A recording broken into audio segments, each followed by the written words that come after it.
What's going on, y'all? Welcome back to another episode of The Jump. An amazing day in the college hoops world. From start to finish, really. I mean, starting at 12:30 at Kentucky St. John's. And even right now, even though Arizona just went on a run, and they'll probably end up beating San Diego State, it was a really, really good first half, really good first few minutes out of the second half. But they are starting to pull away. It's been amazing start to finish. I had a family Christmas party, so there were some games I wasn't as tapped in on, but I'll talk about all of these to the best of my ability because it was an awesome day with a lot of awesome results. So I'll start with, if you're watching on YouTube, I'm rocking my Kentucky stuff. I have my Kentucky hoodie on right now because it's probably, we have the Indiana win, but maybe the first time this year that you can like wear this out and have a little swag to you. So 78-66 victory over number 22 St. John's. And wow. I mean, this one, similarly to, like, very, very similar if you just look at the numbers of it to the Indiana game. Very bad first half. I believe we were down 7 at half. Yes, 32-25. And, I mean, the Indiana game, I think it was also 7, 39, 32 or something. But then 53 points scored in the second half. Now, you can ask what changed if you didn't watch this game. What changed was the fact that the two best players on the team ended up playing. Jalen Lowe, who's battled a shoulder injury all year, honestly, comes in, plays 7 seconds, goes out, and it's like, man, he's probably just going to be done for the year. This is brutal, extremely, extremely sad. Then he shows how much fight and dog he has in him, and he comes out and plays that second half. And then also, JQ, first game back for Jaden Quaintance. I think he played 4 minutes in the first half. 4 or 5 minutes, and then he plays, 4, he ends up playing 17 minutes in the second half, and it had gotten to a point where he had played 12 minutes and had 10 and 7. That was the start that he had for him. So that duo is literally the story of the game. Now, Otega Owe, there's a glimpse of what he used to be, and I think the more it goes on, the more you see what the core group of guys will end up being for this Kentucky Wildcats squad. And this is really the start of, I think, something special and like where you can actually see what the roster construction was built like and why it was built in a certain way. And obviously there's still always going to be questions, scoring 78 and not really being able to shoot the three real well. And probably will not really ever shoot it well, 4 for 16 from 3. Hopefully Cam Williams figures that out, but it was just, you could finally see it. Like the talent, it's a fully healthy squad for the first time all year. And obviously it was fully healthy for only 7 seconds in that first half, but then he comes back out, real hero stuff, and ends up saving the day. And this team is completely different with those two. That duo right there, Jaden Quaintance, Jalen Lowe. Jalen Lowe, he just brings something that the team doesn't have to offer. He brings intentionality. He brings speed with the ball. There was one play that comes to mind in the second half where I think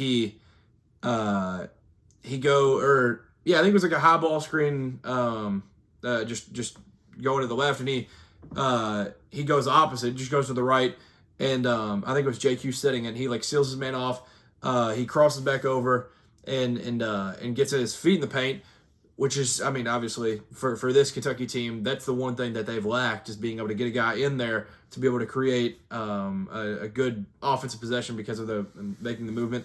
On the defensive side of things. So he gets his feet in the paint, and then it's a 2-on-1. Whoever the defender was for St. John steps up to the wing. He finds Colin on a no-look, and Colin missed it. But the point of that is, like, that possession is exactly what this team needs. This team can't hit contested threes. They can't hit their own created threes.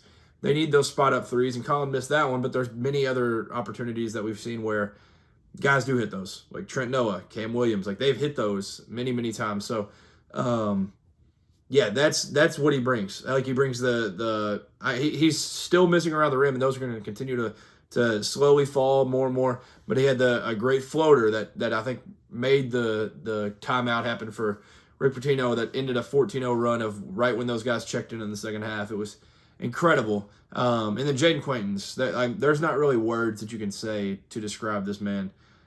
A monster, a freak, a beast, a generational player. Like, he is unbelievable.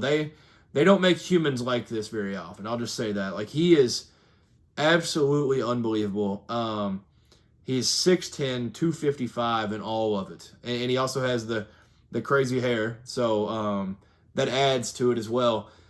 There were a few possessions where it literally he made Zuby Ejiofor look small. Like, Zuby Ejiofor, early on in the game, Kentucky did a good job, bringing over Mo Diabate to double him, get it out of his hands, or force a very tough shot. Mo blocked one early. Malachi blocked one on a rotation early. Like, they were doing a good job of, like, helping off and stuff. But then, the way that St. John's was playing, there was more of, like, a couldn't necessarily leave your man immediately, just to go cover Zuby, because at that point it was like, oh, I think we're okay. And then he started dominating. It was Malachi Moreno, and then the second he checks in, Zuby was in jail. That's the best way to put it. And I love Zuby Ejiofor, but he was absolutely cooked. There was one, he just makes the terrible pass out of bounds, and that's because of just like, it felt like a fear of Jaden Quain's. There was one, he continues to back JQ down, barely gets his feet in the paint, goes to turn to hook it, JQ swats it.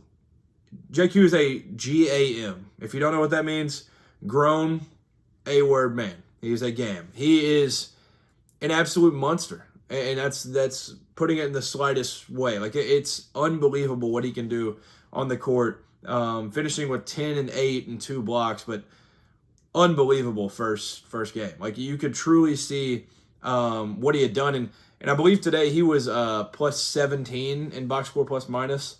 And I think Jalen Lowe was plus 18 or something. It were very, very high numbers for them, and like that, it just proves, even numbers-wise, the impact that they had, even if you couldn't see it on the floor. So Jaden Quain's was a plus 17, Jalen Lowe was a plus 19. So that duo right there, unbelievable from start to finish for them. And Jaden Quain's, it's crazy because he's rusty. Like, he had his first shot, banked it in, missed another one a little bit later on, which, credit to St. John's, they were a part of that as well. But, like, he's a little bit rusty. Like, he's only going to get better. And that's what's crazy about it. So, for Kentucky, going into this non-con, it was like, all right, there's these 6. There are 6 games that are extremely, extremely important. There's at Louisville, Michigan State and New York, North Carolina at home, Gonzaga neutral, Indiana at home, and St. John's neutral. And going into that, I was kind of like, all right, get like 3 of them at least. Like, I think 3 you're looking good, because that means you got like one on a team that would be like really, really good. Now, and at that time in the preseason, like, we all thought St. John's would be a whole lot better than they are. And we thought, at least I thought personally, I didn't think North Carolina was going to be as good as they are, where they're probably a top 10 team at this point. They don't get 3. They get 2. And I, as a fan, am very, very pleased with the 2 because of how it's shifted. Like, those 4, that was like Jalen's essentially first game back was Louisville. And obviously, Quainton's wasn't there for any of them. Battling through all these injuries, the North Carolina loss still stings because I'm still not fully convinced that they're on that level. Like, and we had a 10-minute drought. But, man, offensively, that was the game that kind of stands out of like the biggest of all droughts, where it was like 10 minutes in the second half without a point. In the first half, there was like 5 minutes without a point in this one, but it completely changed once Jalen Lowe is out there and JQ comes back, and that duo is unbelievable. And JQ, I know it's only 2 blocks, but like just what he was able to do kind of just to like force people away from the rim and get them out of shots and make them super, super uncomfortable. Like, there were so many shots that they had just had kind of thrown up, and it was because of his impact on the game. So, Kentucky is just it's a completely different ceiling with these 2. Now, you can't just act like the 4 didn't happen. So that's gonna impact it all year, and the SEC isn't near what it was last year, not even close. So they're gonna have to run through the SEC and win a whole lot of games, and probably go undefeated at home in the SEC to be able to get one of the higher seeds, and that's probably what you should be able to do in this one. And I think at that point you're looking at maybe a 4 seed or something like that, just somewhere around there. But with him, like, this offense is going to come along. I fully trust that. I trust that with all my being. The defense is there. It was unbelievable. 53-34 in the second half. The offense started to pick it up. The threes were falling. Cam Williams was spectacular.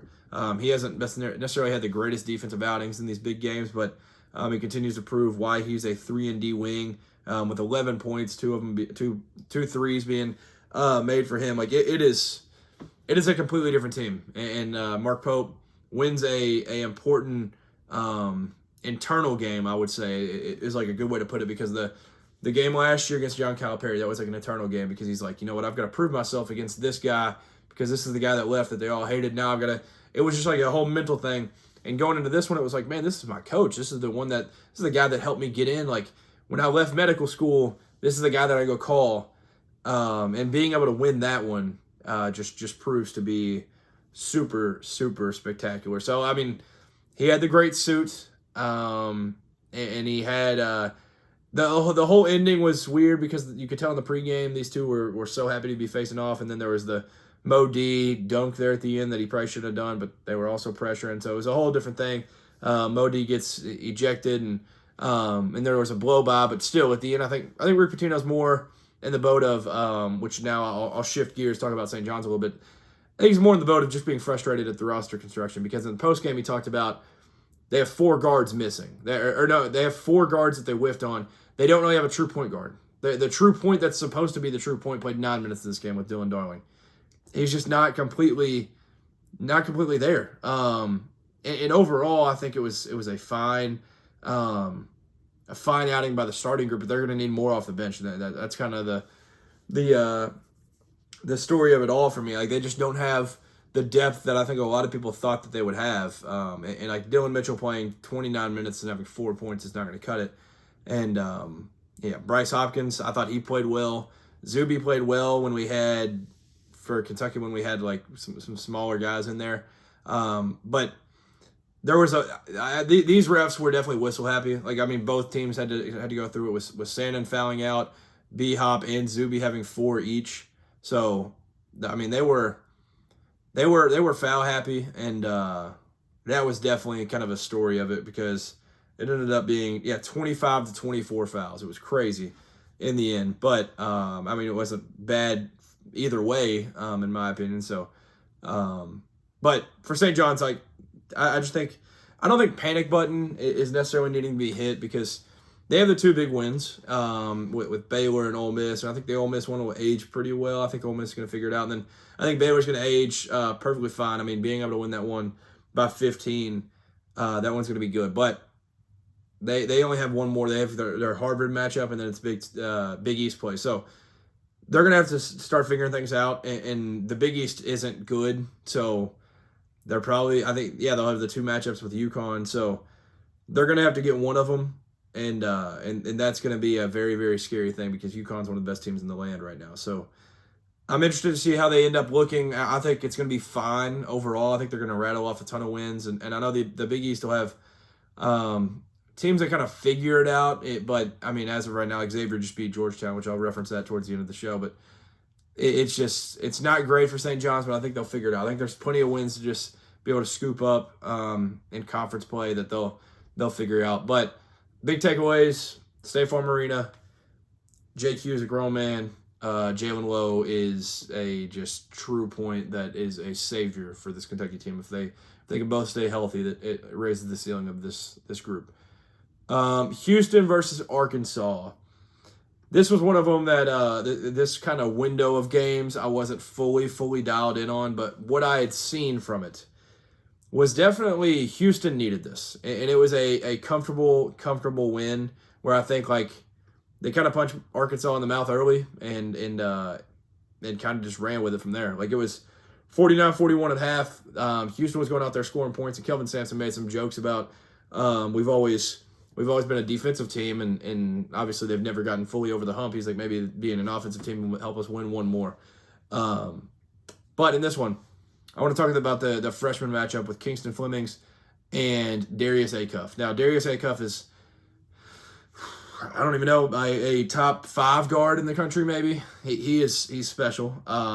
He played 39 minutes tonight, had his career high with 27 points, 5 boards, 7 assists. He balled out. But I think on the other end was the guy that I think won the battle out of the 2, Kingston Flemings. 21 points, 6 rebounds, 5 assists, 3 steals. He was just active, getting buckets. He was awesome. And I think the dynamic of him being able to just go get a bucket, then Miles Uzan just kind of running the show a little bit and not having to like depend on him and put weight on his shoulders to go score is lifting Houston to another level. And scoring 85 for Arkansas, that's still impressive to me. Like, I don't care who you are, if you score 85 on Houston while they're coached by Kelvin Sampson, I think you have my respect. So Malik Ewan was a big time bright spot, and if you've listened to the show for a while, like, that's been a guy that I've always been like, yeah, man, if he can figure it out and he can be a really, really good, strong piece for them, if one of him and Nick Pringle could just be good each night, that team is going to be really, really good. So I love to see DJ Wagner tonight as a Kentucky fan. Like, I love to see him just kind of figure it out. He hit 3 threes, and just he plays his role to a T. And he could have been money chasing and left last year. He could go somewhere where he's just getting all the minutes and everything, but no, he just stays and decides to play for the family's coach, John Calipari, and go play his role. So it was really cool to see some of that. Billy Richmond came out there being an absolute energetic spark plug as always. 12 points off the bench. He was awesome. But overall, Darius Acuff's not going to be able to just do it by himself. Like this Arkansas team, it just feels like on offense, which I know this very, very well because I had seen this at Kentucky at times, like, it just feels like there's a lot of like personalities, and Cal does get them to mesh together, but it feels like there's a lot of personalities in the sense of like everybody I think thinks that they are like the number one pick in the draft, where I'm going to go get mine. Like Kentucky fans, we joke about it's Brandon Garrison time. Like, it'll get to Trayvon Brazile and he'll be like, it's Trayvon Brazile time. Like, I'm just going to go get mine. And it just completely stalls out everything that they've been doing. So it's hard to watch. And that's why that's what I think holds them back. And the Texas Tech win is, I mean, it's aging well now because of what Texas Tech did tonight, and I'll talk about that one. But it's just Arkansas is never, if they're gonna be like that where it completely stalls out anything, like any type of flow that's going on, or even when Houston's on a run and they're just trying to get something, they're just taking all these bad shots. Like, it's just never gonna work. And I know a lot of these guys are just 5 stars out of high school, and they do have personalities because they've always been the best player on their teams, but you just can't have that all the time, and it wasn't ever an issue every year with Calipari teams at Kentucky, but like it had happened a few times, and I'm worried about that for Arkansas because I think that type of mindset kind of lowers the ceiling of this team. But yeah, I just think Houston kind of punched them in the mouth early and just to kind of never look back because it was just the pressure that they brought. It felt like the Arkansas guards just couldn't handle. They ended up with 12 turnovers. I thought it was more than that, honestly.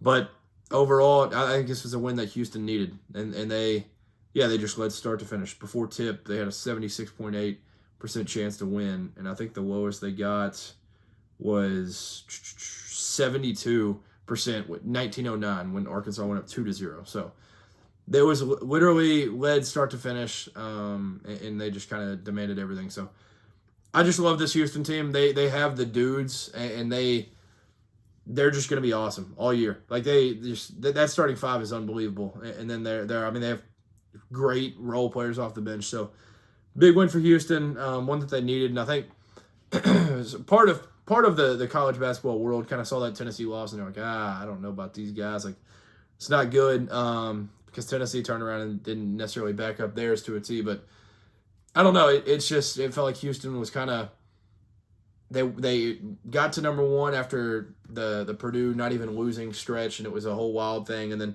I think people had kind of flipped on Houston. They're like, maybe they're actually not even that good. Maybe they lost too much and everything. But no, Houston is right back where they're supposed to be.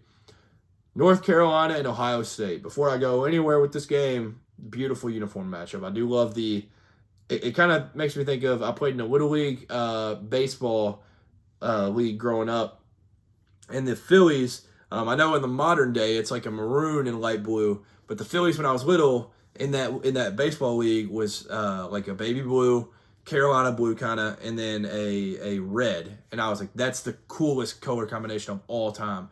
And I've seen like vehicles out in the public, and I'm just like, yeah, that's amazing. Seeing these two on the floor together with the Carolina blue and the red was absolute scenes. So credit to them, credit to the schools for figuring out how to get that done, because that was awesome. It was a sight to see. But outside of that, Caleb Wilson and Henry Visar are just unbelievable. That's the best front court duo in America. Like, I know Michigan's got an argument. I know Michigan State's got an argument. Arizona's got an argument. Like, there's a lot of really good arguments, but like these two right here, man, they are exceptional. And I know they have to play a lot because there's not really a whole lot behind them. But man, are they good. Caleb Wilson, 20 points. Henry Visar, 17 points. They combined for 25 rebounds. Combined for 4 blocks. They are awesome. They win 71-70. In a game where they controlled a lot of it. But, they're at the end. There's the full little Ohio State push. But getting a win over this team, I think, is going to be really, really good. And I know Ohio State's in the Big Ten, and it's going to be tough to really judge how good they end up being. But I think Ohio State's just good. I think just in general they are a good team, and they've had some blips on the radar that like didn't end up being great outings. Like I think they probably should have beat West Virginia by a little bit more than that, than taking a buzzer beater for it. But I mean, this Ohio State team's good, and giving them their 3rd loss of the year is great. And it ended up being the front court, and for Ohio State, it's just more of like they have a good starting 5, and outside of that, there's absolutely nothing. Like they had 70 points, 0 came from the bench. It's unbelievable. I thought, honestly, Junie Mobley would take another step forward this year. Like, he was really good as a freshman. I thought this year would be another huge step up. But overall, it's just a strong 5, and outside of that, it's this huge drop off. So, but for UNC, it's just to keep getting these wins and getting Seth Trimble back into the lineup. And credit to him. I mean, he was kind of running things. As soon as he got back, he hit a few. Yeah, I think he hit 3 threes. So he ran the break and played in transition well. He was just awesome. I thought Kyan Evans, and I've talked about this. I've argued with my UNC friends that I think Kyan Evans is still good for this group. Like, I think he just knows his role. He does the right thing all the time, and I just feel like he just adds to the depth of this team where if Derek Dixon needs to play and have the ball in his hands, or if Seth Trimble needs to have the ball in his hands, I feel like he kind of knows and accepts that, and like whether he's on the bench or he's just playing off the ball, I feel like he just gets it. And I like to see him succeed, because he got a lot of hate in the summer when it was like, oh, this is going to be UNC's point guard. And I saw a lot of hate around that. So seeing him succeed is awesome. But North Carolina, number 12 in the country right now. Like I said earlier in the podcast, that I think they are a top 10 team. I'm not sure how much higher they get than like 9-10 though. Like, that's not that's the end all be all, but yeah, Arizona just won 68-45, and that was, they took, when San Diego State tried to slow things down, they just continued to weather the storm and dominate in that one. But Seth Trimble, him being back makes a huge difference, and big win over Ohio State today. That's kind of the moral of it, and the front court continues to just absolutely dominate everybody they play. Texas Tech versus Duke. The probably game of the day when you talk finish-wise, and it ended up being a world where I brought up, if Duke didn't lose to Texas Tech, we were going to be talking about Duke. When are they going to lose? Texas Tech got it done. Previously, they were 0-3 against top 25 teams, and I'd already taken notes because they were down 17 points with about 16 minutes left in the second half. I took a note and I said 0-4 against top 25, and then I scratched that off, 1-3. So get their first good win on the year. Their best win on the year was LSU before this, I think. Probably LSU. So massive win for not only Texas Tech, but for the program, for the conference, for just everyone involved. And they continue to add to the depth of the Big 12, where we thought maybe they'd take a step back. But that duo of JT Toppin and Christian Anderson proved to actually sometimes be enough. That was the thing in the Arkansas game. It was like, yeah, those two can put up 95 points, but the other team's going to put up 96, and you don't have anybody else on the team that can get a point. So Texas Tech came out hot. They went up, I think, 9-0. Duke didn't even take a lead until it was like 19-18 or something. But then from that point, Duke never looked back, and it was 46-36 at half. They were rolling in the second half, and then here come the Red Raiders. It was an absolute takeover by Christian Anderson, JT Toppin, against all odds. And credit to the guys, Nolan Groves, Leon Horner, Jalen Petty. Those guys came off the bench and played crucial minutes. When Tyree Bryan got subbed out after making a couple mistakes, never saw him again. Those guys came in, and we had Nolan Groves guarding Cameron Boozer in crucial moments in this game. And you heard Jay Billis and Dan Shulman talking about it. Dan Shulman was like, "Man, what do you think? You think Nolan Groves ever thought about that he'd be guarding Cam Boozer down the stretch and this type of game and MSG?" And then Jay Billis was like, "Maybe in his nightmares." And that's probably the truth, because there was. I would say when Nolan Groves woke up today, he was like, "Yeah, I mean, this is gonna be a fun game.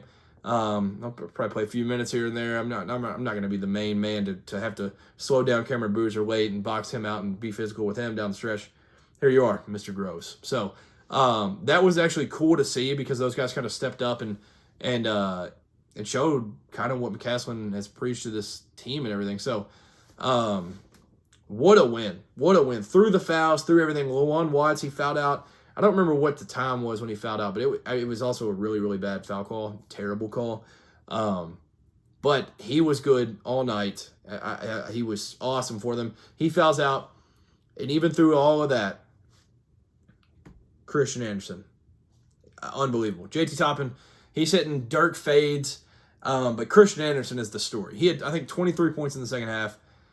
Unbelievable. And it's not even that they were like coming easy, like they just like rotate, miss him, and it'd just be like all these open shots. Like they were pressuring him. They were setting ball screens. They were figuring out ways to get switches to where bigs would have to give him a step because they're not fast enough to stay in front of him if he starts to drive. So he'd be able to step into threes, and it was phenomenal watching him play tonight. But like I said, he handled the pressure. Like it wasn't like they were just letting it go easy. And then he ends up making the game-winning free throw, which that Caleb Foster foul was so silly. That was just dumb, just plain dumb. Like they were in that position, and he's just riding it like a horse the entire court. It felt like in a game where like they're already in the bonus. I don't understand what you're a junior. You can't do that. And he ends up hitting one free throw, misses the second, and then they don't even. Cam Boozer didn't even get a shot off. He like takes 10 seconds, it felt like, to shoot that last shot. So, despite him having an awesome game as always, it just was not a pretty finish. Not a pretty finish at all.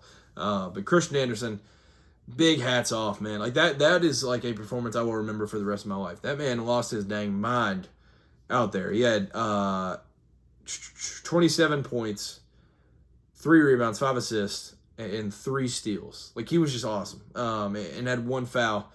With all of that, it was what a night for him. Hats off to him. And then JT Toppin, 19 points, 10 rebounds. What a night for that duo. That duo, like I said, sometimes it is enough. And that's one of the situations we're in right now. So great stuff by the Red Raiders, and they're sitting at 19, and they beat the number 3 team in the land. That is a massive, massive win. Duke free throws, that kind of ended up being the thing down the stretch. Like they'd miss the front end. They would miss foul shots, they'd miss and ones. I think they missed 7. I was trying to count in the second half because they had missed like 5 or something in the first half. They missed 7 free throws in the second half. That's not going to happen. That can't happen. You're not going to win many games like that. And they lose a heartbreaker because of that. Because that's during runs of Texas Tech, you've got to be able to like knock some of those down. And get to the foul line and make them feel bad about the fouls and like add to your point total and extend that lead a little bit more and all that, but they were not able to by any means. So the comeback ended up happening. And let me check what ESPN had as the full like game cast thing, because it was hilarious what it ended up being. I think they got up. They got up to like 19. I think they got up 58-41. Texas Tech had a 1.6% chance to win. It was 16-31 after Malik Brown made a layup. So that's just crazy. This game was absolute scenes. And now this is the third one of these now that I can think of. As a Kentucky fan, this is why I thought of it initially. I thought of it like as the whole meltdown was happening. Even though Duke there at the end felt like they still kind of pulled away, but then Christian Anderson heroics continued. But as a Kentucky fan, I was just thinking there at the end, I was like, dang, dude, they had the Kentucky one like this last year. up 9.5, and then kind of choked things away late. And then I was like, wait a minute, that team also ended their season with one of the like most mind-blowing Houston games. Like that game will never make sense to me how Houston wins that game. But I was all in on Houston last year, so I'll take that. But man, that one was horrible. So now in the last not full year, but I'd say 13 months, they've had three, like, probably that game cast for ESPN probably said like 94+%. Like, it's crazy. Absolute meltdown in this one. And like I said, I think for Duke, like, they're not gonna lose. They're gonna go like 28-3 or something. Like, they're gonna be perfectly fine. And I think the emergence of Caden Boozer, he gets better every single time I see him. Like, he had a big three late in the corner. He had a few floaters. He attacked when things should be attacked. Like, he was awesome. It was a bad Isaiah Evans night, so having these other guys step up with Dame Sarr hitting a few threes, getting a tech on one of them, funny enough. Malik Brown stepping up, Darren Harris stepping up. Like, these guys kind of stepped in place of some of these guys not having the best night ever, and played well. So Cameron Boozer, I mean, he wakes up and has like 20 and 10. So he had 28-7, or no, he had 23, 8, 7, 2, and 1. Like, it's just unbelievable what he's able to do, night in, night out. And he dominated a few different times. Like, even when he would miss shots, he'd go get the board immediately and draw an N1 and get to the line and everything. It was crazy. But yeah, he was 9 for 14. Like, I feel like for him, with how much he goes to the line, he's got to hit more than that. But 17-point lead blown for them, and it was the first 17-point lead that they have blown since John Shire was on the team. It was 2007 that they popped up that graphic. So crazy historic times for the Duke Blue Devils, and obviously not historic in a good way. But you still have the best player in America, so you can have that to hang on to. And like I said, they're going to go like 28-3 or just something silly. So, and especially like with all these young guys, like there's a lot of the freshmen on this team, and there's a lot of just first-year guys and stuff. But like even the guys that are playing a lot now didn't really, like, they didn't play a whole, like Gamba didn't play last year a whole lot. Caleb Foster played a little bit. Like, Slim didn't play a whole lot. Like, these guys are still learning. Like, they're essentially freshmen. They're just like super freshmen. They're just in their second year in the program, but they're really getting these moments where they actually play a whole lot. So for Duke, you're only going to get better as the year goes on. And John Shire is one of the premier coaches in the land. So they'll figure it out. But Texas Tech, hats off, and have yourself a night. Like, that is, like I said, a program win. Like, that one, seeing all those guys, I'm cheering on Christian Anderson at the end as he's got his headphones on. They couldn't even finish the full ESPN interview. It was hilarious. It was just awesome. You love to see things like that, and that's what makes college basketball so awesome. Auburn, Purdue, this was one that I didn't have necessarily eyes on the entire time, but I followed it too as much as I could. And really, it felt like every time I looked up, it was Braden Smith being surgical against this Auburn team. He finished with 14 assists. Unbelievable night for him, kind of just controlling everything and manipulating the defense, everything. It was awesome. They went 88-60, dominant performance, and it felt like Purdue kind of tonight slapped college basketball in the face and said, yeah, we're still here. Like, they're sitting at 11-1, and obviously the Iowa State loss is always going to like sit there and be like, man, they did get ran out of their own gym. Like, that's still there, but they continue to just battle, and they win 88-60 in this one in a dominant game. And Auburn, similar to Duke, I was talking about them, like, they are just extremely, extremely young. Like, Tahad Pettiford, yes, he played a lot last year, but outside of them, they're all transfers, they're all freshmen. Like, they're just new. Like, they're all new. Like, I know there's 4 stars, there's talent on this roster, but like, it can't just all be Tahad. And Tahad is very, very inconsistent. Tonight he has 5 points, over 10 steps up. Shout out to him. But like, Todd Pettiford and Keyshawn Hall having a bad night was not ideal. So Auburn, they're going to figure it out. Like I said earlier, the SEC is not super, super deep and super talented like it was last year, so they'll rattle off wins and stuff in conference. But it's just not a great look. You're just getting blasted every single time you play a good team, because they're sitting at 8-4, but the 4 losses are just like, it's like, dang, man. Like, they lost to Houston, which that one was close, yes. But they lost to Michigan by 40. or no, by 30. They lost to Arizona by 30. They're 29. They lost to Purdue by 28. Like, they are just getting blasted. But I guess that's improvement, though. 30, 29, 28. Like, hey, you're moving in the right direction. So, Auburn's going to figure it out. They'll be fine overall. It's still very, very young. And Stephen Pearl, I mean, I'm sure this was kind of in the background works for a while. So, I'm sure he, in a way, kind of built this roster a little bit. But he was just kind of handed this team. And he was like, yeah, here you go. Here's the keys. Go ahead, man. So, they'll be fine. But Purdue just kind of, I think, slapped the country in the face and said, yeah, we're still here. We're still Purdue. And we still have a bunch of All-Americans on this team, and TKR going out and scoring 18, and CJ Cox hitting threes, and it was just, yeah, just a great night for Purdue. So, good stuff there. And then before I jump off here, after talking about this incredible day, I mentioned Arizona won. Michigan State won in Detroit, and mentioning both those games, they were played in NBA arenas, which continues to be kind of the story of this year, where it's just like there's always just an NBA logo on that court every game, it feels like. But Michigan State beats Oakland in the annual Sweater Bowl. That's what I'm going to call it, 79-70 in Detroit. But Greg Kampe for Oakland was wearing the nice sweater. So they had Christmas sweaters, him and Tom Izzo. They do this every year. It always hits. He was wearing the nice one, and Tom Izzo was wearing the naughty one. And it was like him yelling at a ref. It was awesome. So big shout out to those two sweaters. They were awesome. Incredible stuff there by those two coaches, and credit to them for doing that. And then lastly, Ed Cooley. I just want to mention, and I don't want to pile on it because obviously everybody in the world is like, yeah, that's really, really a douche move. But him hitting that kid, if you didn't see it, he takes a bottle out of frustration and just turns and throws it, and it feels like it maybe got stuck in his hands too long or something, or like maybe he just thought there was nobody like right there.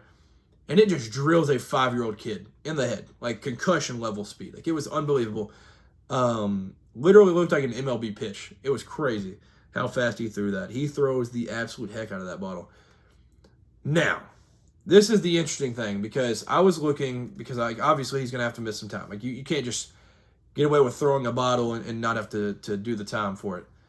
But the interesting part of that is I was like, oh, maybe he should just miss like 3 games. Like, throwing stuff in the crowd, I think you should probably just miss like 1. Throwing it in the crowd and hitting a 5-year-old child, you should probably miss like 3 games. The problem with that is they play Coppin State, who's horrendous. But then they play St. John's. And that one, they are going to necessarily, like, they're definitely going to need him in that.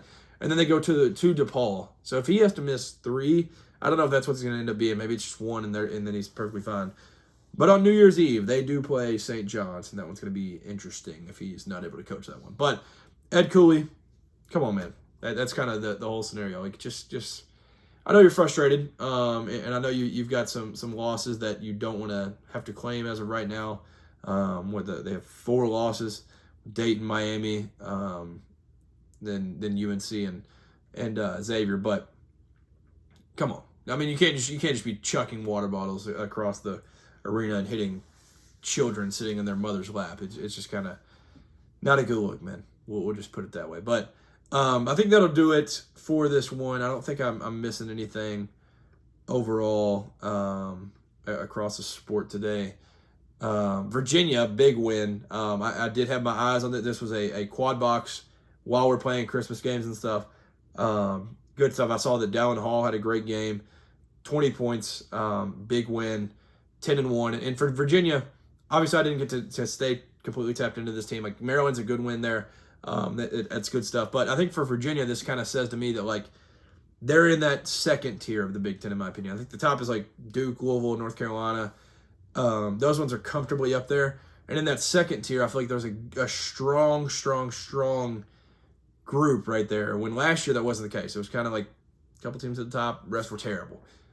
This one, this year, that second tier right there, Ryan Odom, first year there, like, he's got these boys playing. So they're sitting at 10-1, ranked 23 in the country. So good stuff, good win for them, and good non-con victory for the ACC. So that'll do it for this one. Thank you for tuning in. If you're new to the channel, welcome. Thank you for tuning in. Thank you for checking it out. I hope you enjoyed. Talk college basketball all year long here. I also talk college football if you're into that as well. I cover both of them here. Go follow all the socials. It's Jump Sports on everything. New content always coming. Make sure to like, comment, subscribe. I really appreciate it. Peace.